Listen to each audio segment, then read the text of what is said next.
Audio visual books by Aparna চ্যানেলে আজ পড়ে শোনাব সাহিত্যিক বিভূতিভূষণ বন্দ্যোপাধ্যায়ের লেখা ছোট গল্প রঙ্কিনী দেবীর খড়গ।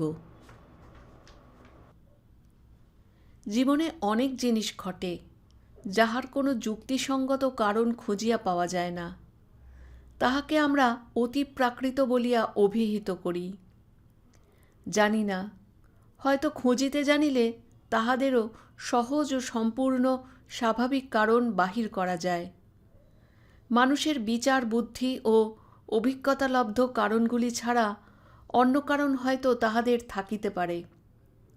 ইহা লইয়া তর্ক উঠাইব না, শুধু এইটুকু বলিব, সেরূপ কারণ যদিও থাকে, আমাদের মতো সাধারণ মানুষের দ্বারা তাহার আবিষ্কার হওয়া সম্ভব নয় বলিয়াই তাহাদিগকে অতি প্রাকৃত বলা হয়। আমার জীবনে একবার এইরূপ একটি ঘটনা ঘটিয়াছিল, যাহার যুক্তিযুক্ত কারণ তখন বা আজ কোনোদিনই খুঁজিয়া পাই নাই। পাঠকদের কাছে তাই সেটি বর্ণনা করিয়াই আমি খালাস। তাহারা যদি সে রহস্যের কোনো স্বাভাবিক সমাধান নির্দেশ করিতে পারেন, যথেষ্ট আনন্দ লাভ করিব। ঘটনাটা এইবার বলি। কয়েক বছর আগেকার কথা। মানভূম জেলার চেরো নামক গ্রামের মাইনর স্কুলে তখন মাস্টারি করি। প্রসঙ্গক্রমে বলিয়া রাখি, চেরো গ্রামের প্রাকৃতিক দৃশ্য এমনতর যে এখানে কিছুদিন বসবাস করিলে বাংলাদেশের একঘেয়ে সমতল ভূমির কোনো পল্লী আর চোখে ভালো লাগে না। একটি অনুচ্চ পাহাড়ের ঢালু সানুদেশ জুড়িয়া লম্বালম্বিভাবে সারা গ্রামের বাড়িগুলি অবস্থিত।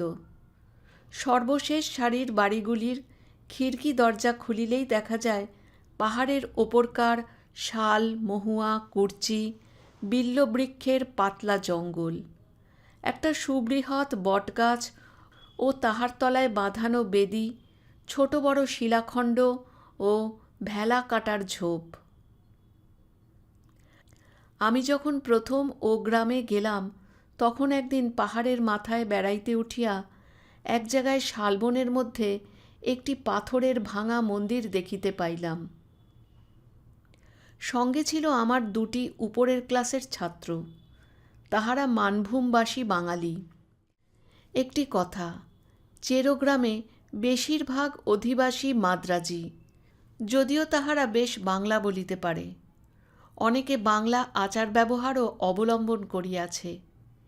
কি করিয়া মানভূম জেলার মাঝখানে এতগুলি মাদ্রাজি অধিবাসী আসিয়া বসবাস করিল, তাহার ইতিহাস আমি বলিতে পারি না।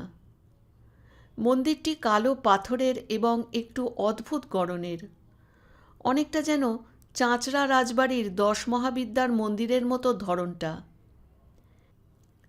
এ অঞ্চলে এরূপ গঠনের মন্দির আমার চোখে পড়ে নাই। তাছাড়া মন্দিরটি সম্পূর্ণ পরিত্যক্ত ও বিগ্রহশূন্য। দক্ষিণের দেওয়ালের পাথরের চাই কিয়দংশ ধসিয়া পড়িয়াছে। দরজা নাই, শুধু আছে পাথরের চৌকাঠ। মন্দিরের মধ্যে ও চারিপাশে বনতুলসীর ঘন জঙ্গল। সান্ধ্য আকাশের পটভূমিতে সেই পাথরের বিগ্রহহীন ভাঙা মন্দির আমার মনে কেমন এক অনুভূতির সঞ্চার করিল।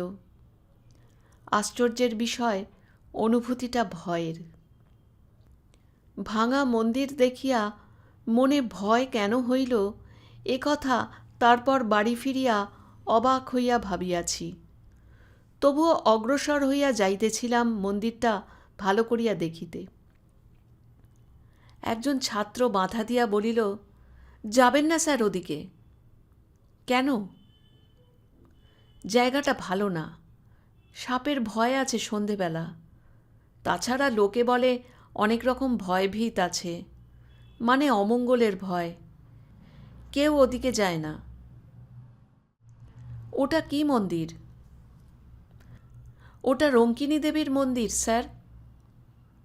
কিন্তু আমাদের গায়ের বুড়ো লোকেরাও কোনোদিন ওখানে পুজো হতে দেখেনি। মূর্তিও নেই বহুকাল। ওই রকম জঙ্গল হয়ে পড়ে আছে আমাদের বাপ ঠাকুরদার আমলেরও আগে থেকে। চলুন স্যার, নামি। ছেলে দুটো যেন একটু বেশি তাড়াতাড়ি করিতে লাগিল নামিবার জন্য।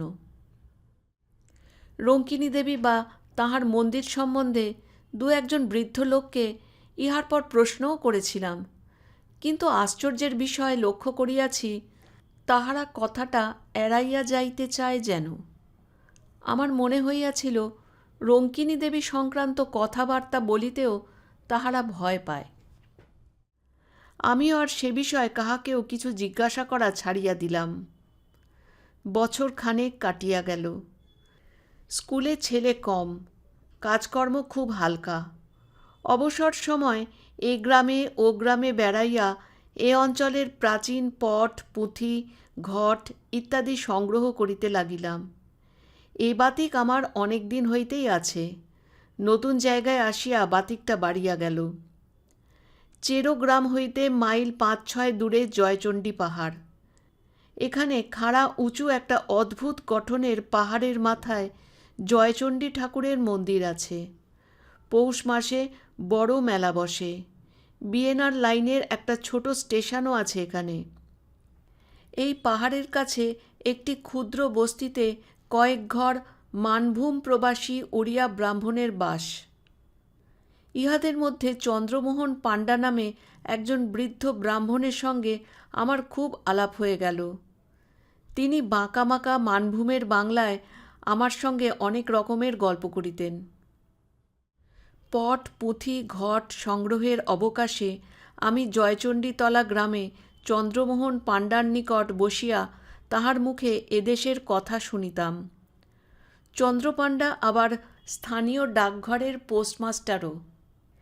এদেশে প্রচলিত কত রকমের আজগুবি ধরনের সাপের, ভূতের, ডাকাতের ও বাঘের, বিশেষ করিয়া বাঘের, কারণ বাঘের উপদ্রব এখানে খুব বেশি।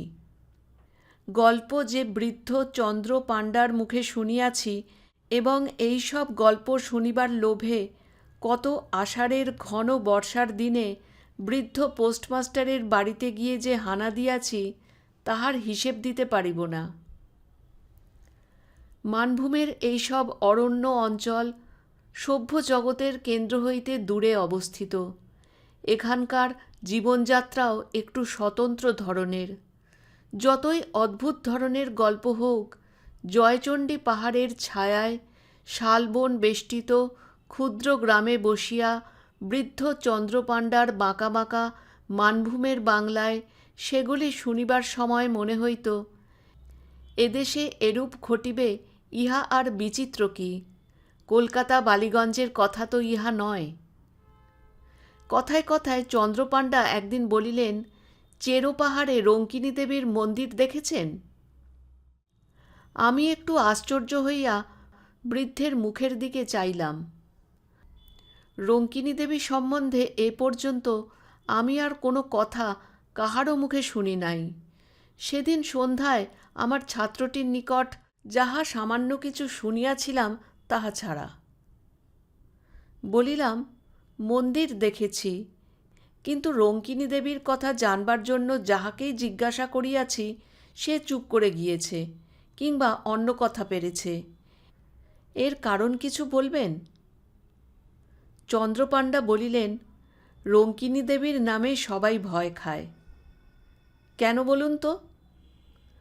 মানভূম জেলায় আগে অসভ্য বুনো জাত বাস করত। তাদেরই দেবতা উনি। ইদানিং হিন্দুরা এসে যখন বাস করলে উনি হিন্দুদেরও ঠাকুর হয়ে গেলেন। তখন তাদের মধ্যে কেউ মন্দির করে দিলে, কিন্তু রঙ্কিনী দেবী হিন্দু দেবদেবীর মতো নয়, অসভ্য বন্য জাতির ঠাকুর। আগে ওই মন্দিরে নরবলি হতো। 60 বছর আগেও রঙ্কিনী মন্দিরে নরবলি হয়েছে। অনেকে বিশ্বাস করে রঙ্কিনী দেবী অসন্তুষ্ট হলে রক্ষা নেই, অপমৃত্যু আর অমঙ্গল আসবে তাহলে। এরকম অনেকবার হয়েছে নাকি? একটা প্রবাদ আছে এ অঞ্চলে, দেশে মড়ক হবার আগে রঙ্কিনী দেবীর হাতের খাঁড়া রক্তমাখা দেখা যেত। আমি যখন প্রথমে এদেশে আসি সে আজ 40 বছর আগেকার কথা। তখন প্রাচীন লোকেদের মুখে এ কথা শুনেছিলাম। রঙ্কিনী দেবীর বিগ্রহ দেখেছিলেন মন্দিরে? না, আমি এসে পর্যন্ত ওই ভাঙা মন্দিরই দেখেছি। এখান থেকে কারা বিগ্রহটি নিয়ে যায় অন্য কোনো দেশে। রঙ্কিনী দেবীর এসব কথা আমি শুনতাম ওই মন্দিরের সেবায়ত বংশের এক বৃদ্ধের মুখে। তার বাড়ি ছিল ওই চেরো গ্রামেই। আমি প্রথম যখন এদেশে আসি তখন তার বাড়ি অনেকবার গিয়েছি। দেবীর খাঁড়া রক্তমাখা হওয়ার কথাও তার মুখে শুনি। এখন তাদের বংশে আর কেউ নেই। তারপর চেরো গ্রামেও আর বহুদিন যাইনি। বয়স হয়েছে, বড় বেশি কোথাও বেরোইনে। বিগ্রহের মূর্তি কি? শুনেছিলাম কালী মূর্তি। আগে নাকি হাতে সত্যিকার নরমুণ্ড থাকত অসভ্যদের আমলে। কত নরবলি হয়েছে তার লেখাজোখা নেই। এখনও মন্দিরের পেছনে জঙ্গলের মধ্যে একটা ঢিবি আছে, খুঁড়লে নরমুণ্ড পাওয়া যায়।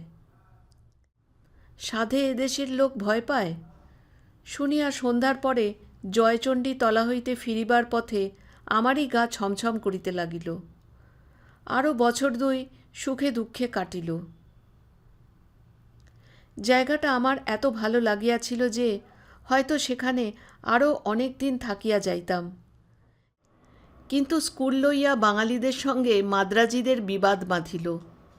মাদ্রাজিরা স্কুলের জন্য বেশি টাকা কড়ি দিত। তাহারা দাবি করিতে লাগিল কমিটিতে তাহাদের লোক বেশি থাকিবে, ইংরেজি মাস্টার একজন মাদ্রাজি রাখিতেই হইবে ইত্যাদি। আমি ইংরেজি পড়াইতাম।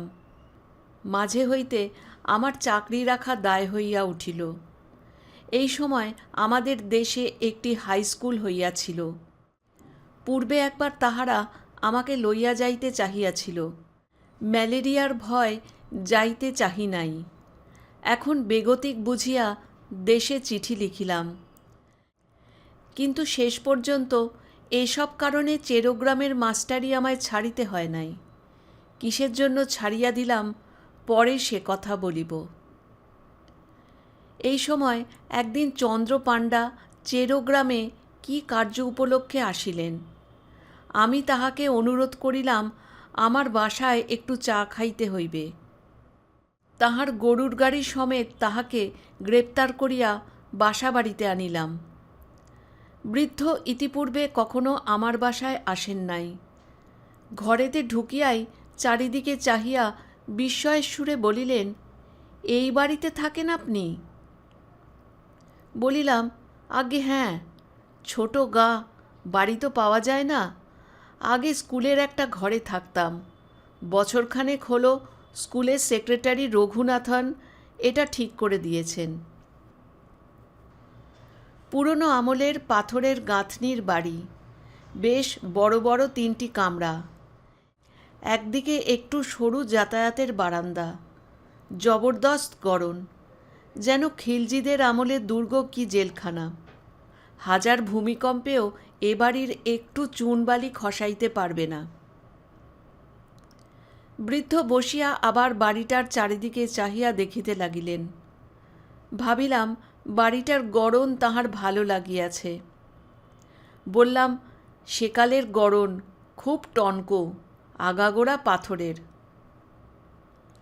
চন্দ্রপাণ্ডা বলিলেন, না, সেজন্যে নয়। আমি এই বাড়িতে প্রায় 30 বছর আগে যথেষ্ট যাতায়াত করতাম। এই বাড়ি হলো রঙ্কিনী দেবীর সেবায়িতের বংশের। ওদের বংশে এখন আর কেউ নেই। আপনি যে এ বাড়িতে আছেন তা জানতাম না। তা বেশ বেশ, অনেক দিন পরে বাড়িটাতে ঢুকলাম কি না। আমার বড় অদ্ভুত লাগছে। তখন বয়স ছিল 30 আর এখন হলো প্রায় 60। তারপর অন্যান্য কথা আসিয়া পড়িল। চা পান করিয়া বৃদ্ধ গাড়িতে গিয়া উঠিলেন। আরও বছরখানেক কাটিয়াছে। দেশের স্কুলের চাকরির আশ্বাস পাইলেও আমি এখনও যাই নাই, কারণ এখানকার বাঙালি মাদ্রাজি সমস্যা একরূপ মিটিয়া আসিয়াছে। আপাতত আমার চাকরিটা বজায় রহিল বলিয়াই তো মনে হয়। চৈত্র মাসের শেষ। ৫-৬ ক্রোশ দূরবর্তী এক গ্রামে আমারই এক ছাত্রের বাড়িতে অন্নপূর্ণা পূজার নিমন্ত্রণ রক্ষা করিতে গিয়াছিলাম। মধ্যে রবিবার পড়াতে শনিবার গরুর গাড়ি করিয়া রওনা হই। রবিবার ও সোমবার থাকিয়া মঙ্গলবার দুপুরের দিকে বাসায় আসিয়া পৌঁছিলাম। বলা আবশ্যক, বাসায় আমি একাই থাকি। স্কুলের চাকর রাখহরি আমার রাঁধে। এ কয়দিন স্কুলের ছুটি ছিল। রাখহরিকে আমি সঙ্গে করিয়া লইয়া গিয়াছিলাম। বাহিরের দরজার তালা খুলিয়াই রাখহরি বলিয়া উঠিল, এ বাবু, এ কিসের রক্ত, দেখুন। প্রায় চমকিয়া উঠিলাম। তাই বটে, বাইরের দরজায় চৌখাটের ঠিক ভিতর দিক হইতেই রক্তের ধারা উঠান বাহিয়া যেন চলিয়াছে। একটানা ধারা নয়, ফোঁটা ফোঁটা রক্তের একটা অবিচ্ছিন্ন সারি। একেবারে টাটকা রক্ত। এইমাত্র সদ্য যেন কাহারও মুণ্ড কাটিয়া লইয়া যাওয়া হইয়াছে। আমি তো অবাক। কিসের রক্তের ধারা এ? কোথা হইতেই বা আসিল? আজ দুদিন তো বাসা বন্ধ ছিল। বাড়ির ভিতরের উঠোনে রক্তের দাগ আসে কোথা হইতে? তাহার উপর সদ্য তাজা রক্ত। অবশ্য কুকুর, বিড়াল ও ইঁদুরের কথা মনে পড়িল। এক্ষেত্রে পড়াই স্বাভাবিক। চাকরকে বলিলাম, দেখ তোরে, রক্তটা কোন দিকে যাচ্ছে। এ সেই বড় হুলো বিড়ালটার কাজ। রক্তের ধারাটা গিয়াছে দেখা গেল সিঁড়ির নিচে চোরা কুঠুরির দিকে। ছোট্ট ঘর, ভীষণ অন্ধকার এবং যত রাজ্যের ভাঙা চোরা পুরনো মালে ভর্তি বলিয়া আমি কোনোদিন চোরা কুঠুরি খুলি নাই। চোরা কুঠুরির দরজা পার হইয়া বন্ধ ঘরের মধ্যে রক্তের ধারাটার গতি দেখিয়া ব্যাপার কিছু বুঝিতে পারিলাম না। কতকাল ধরিয়া এই ঘরটা বাহির হইতে তালাবন্ধ। যদি বিড়ালের ব্যাপারই হয়, বিড়াল ঢুকিতেও তো ছিদ্রপথ দরকার হয়। চোরা কুঠুরির তালা লোহার শিকের চার দিয়া খোলা হইল। আলো জ্বালিয়া দেখা গেল ঘরটায় পুরনো ভাঙা তোবড়ানো টিনের বাক্স, পুরনো ছেঁড়া গদি, খাটের পায়া, মরচে ধরা সড়কি, ভাঙা টিন, শাবল প্রভৃতি ঠাসা বোঝাই।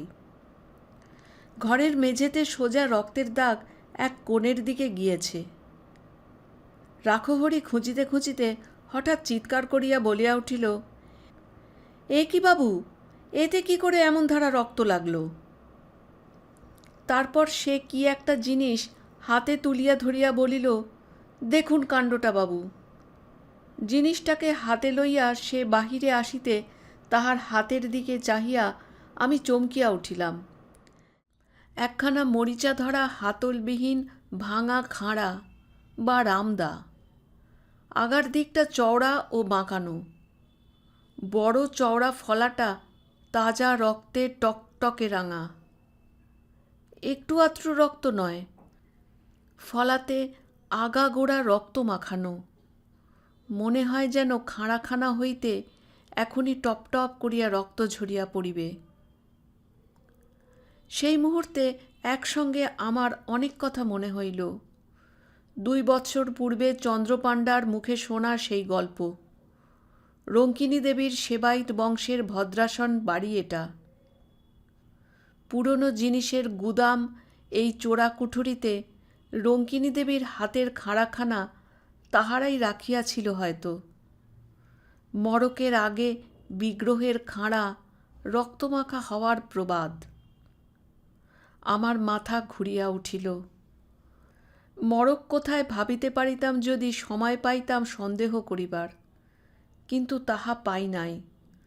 পরদিন সন্ধ্যার সময় চেরোগ্রামে প্রথম কলেরা রোগীর খবর পাওয়া গেল।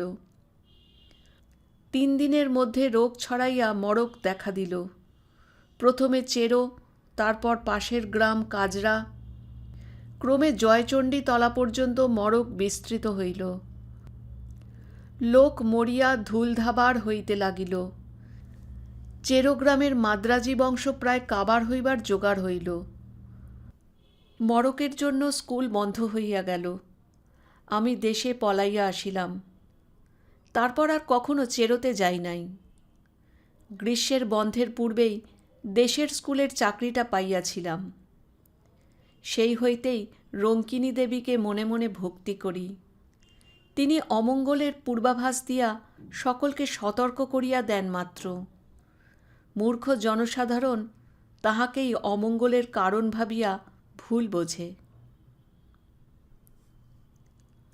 সাহিত্যিক বিভূতিভূষণ বন্দ্যোপাধ্যায়ের লেখা রঙ্কিনী দেবীর খড়গ এখানেই শেষ হলো। ভালো লাগলে একটা লাইক করবেন, কমেন্টস করে জানাবেন কেমন লাগলো, শেয়ার করবেন বন্ধুদের মধ্যে, আর সাবস্ক্রাইব করে চ্যানেলটির পাশে থাকতে ভুলবেন না। ধন্যবাদ।